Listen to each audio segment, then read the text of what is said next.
साथियों, मां हींअर हिकु अहिड़े शाइर खे सॾु ॾियां थो जेको शाइरी जी दुनिया में तकिड़ा तकिड़ा भांभरा पाए वधी रहियो आहे ऐं न सिर्फ़ु सिंधीअ में पर ॿ टे मां सम्झां थो त हुनजूं रचनाऊं मुंहिंजे कननि खे रसमान कयो आहे हिंदीअ में बि।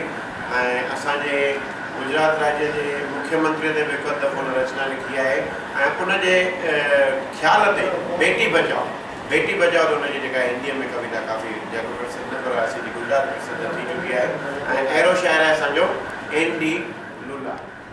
लुला जो असां तवारियुनि जे फ़ैक़े सां सन्मान कंदासीं, हिकु रचना इहो बि पढ़ंदा साईं बीठे। दोस्तों जो गज़ल आहे न रही यारनि में यारी आहे, इहा त सची ॻाल्हि आहे।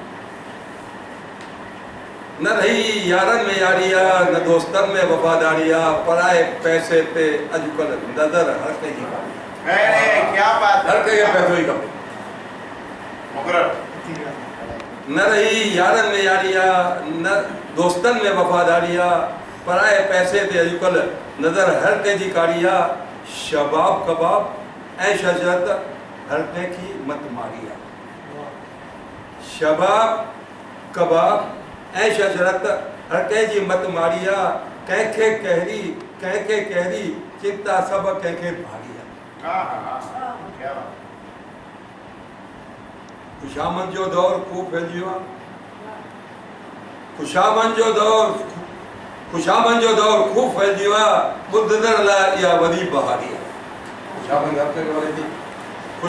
ख़ुशामन जो दौर खूब फैलिजी वियो आहे, ॿुधंदड़ लाइ इहा वॾी बहारी आहे। पघारूं मिलनि थियूं वञूं तॾहिं बि चोरी ऐं रिश्वत जी बलहारी आहे। क्या बात है, क्या बात है। पघारूं मिलनि थियूं वञूं तॾहिं बि चोरी ऐं रिश्वत जी बलहारी आहे। अॼु जिस्म फरोश जी बाज़ार तेज़ आहे। क्या बात। अॼु जिस्म फरोश जी बाज़ार तेज़ आहे, ग़रीबनि मथां अमीरनि जो कहर जारी आहे। अॼु जिस्म फरोशी जी बाज़ार तेज़ आहे, ग़रीबनि मथां अमीरनि जो कहर जारी आहे। लुला अॼु पैसे जी बलहारी आहे, आज़ाद देश में इहा ई वॾी बीमारी है। क्या बात है, क्या बात है। इहा ई वॾी बीमारी है। दोस्तों, लुला साहब बिल्कुलु इहा सची हक़ीक़त बयान पेश कई आहे ऐं असांजे विच में असांजे रंगकरम जो सरबराह श्री मोहन कुमार खिलनानी असां सां गॾु आहिनि ऐं उहे वक़्तु असांखे चवंदा आहिनि त जगदीश असांजो भारत देश केॾांहुं वञी रहियो आहे, हिन प्यारे देश जो हिंदुस्तान जो छा थींदो, त उहा जेका माना आहे हिन लुला साहब जे कविता जो बिल्कुलु बयान निचोड़ कढी करे असांजे साम्हूं रखियो आहे। ऐं लुला साहब हींअर असांजे केतिरनि ई कवि सम्मेलन में शिरकत कई अथऊं ऐं तंहिंखां पोइ जेका अॼु जी जेका रचना पेश कई उहा बिल्कुलु मौक़े जी नज़ाकत सां हुई।